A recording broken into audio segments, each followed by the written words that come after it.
இன்னைக்கு சப்பாத்திக்கு சைட் டிஷ்ஷாக வந்துட்டு இந்த பல்லியம் தான் பண்ணேன். நீங்கள் சப்பாத்தி பண்ணிங்கன்னா கண்டிப்பாக ட்ரை பண்ணி பாருங்கள். ரொம்ப சிம்பிளாக பண்ணிடலாம்.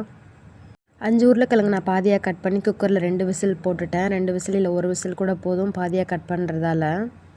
2 ஸ்பூன் அளவுக்கு எண்ணெய் ஊற்றிட்டு கடுகு கொஞ்சமாக சீரகம் சேர்த்துக்கலாம். கூடவே 3 பெரிய வெங்காயத்தை நீலவாக்கில் கட் பண்ணி சேர்த்துட்டு 2 பச்சை மிளகாய் கட் பண்ணி சேர்த்துக்கலாம். கூடவே 1/4 ஸ்பூன் மஞ்சள் தூள் சேர்த்து நல்லா வதக்கிக்கலாம். இது செய்கிறதுக்கு ஸ்டார்ட் பண்ணுற டைம்லேயே உருளைக்கிழங்கு நல்லா வெந்து வந்துருச்சு. அதை ஓரமாக எடுத்து ஆற வச்சிட்டேன். அதுக்கப்புறமா 2 தக்காளி நீளமாக கட் பண்ணி இது கூட சேர்த்துட்டு நல்லா வதக்கணும். கொஞ்சம் உப்பு சேர்த்துக்கலாம்.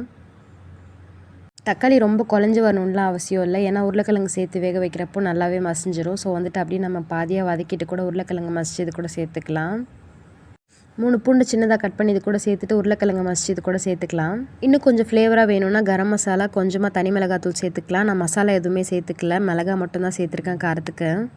உருளைக்கிழங்கு தக்காளி வெங்காயம் கூட நல்லா கலந்து விட்டுறலாம். இதே டைமில் கூட நம்ம ஆஃப் பண்ணிக்கலாம். பூரிக்கிழங்காக யூஸ் பண்ணிக்கலாம். ஆனால் நான் சப்பாத்திக்கு பண்ணுறதால கொஞ்சம் கிரேவியாக தான் பண்ணேன்.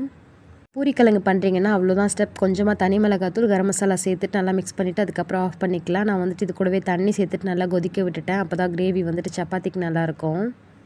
தண்ணி சேர்த்து நல்லா கொதிச்சு வர டைமில் 4 ஸ்பூன் பொட்டுக்கடலையை பவுடராக அரைச்சிட்டு கொஞ்சமாக தண்ணி சேர்த்து கலந்துட்டு இது கூட சேர்த்துக்கலாம். நல்லா திக்காக கிடைக்கும். லாஸ்ட்டாக கொத்தமல்லி தழை சேர்த்துட்டு ஆஃப் பண்ணிக்கலாம். ரொம்ப சிம்பிளாக ரெடி ஆகிடும். கண்டிப்பாக ட்ரை பண்ணி பார்த்து எப்படி இருக்குன்னு சொல்லுங்கள். என்னோடய வீடியோஸ்லாம் பிடிச்சிருந்துன்னா மறக்காமல் சப்ஸ்கிரைப் பண்ணிக்கோங்க. பாய்.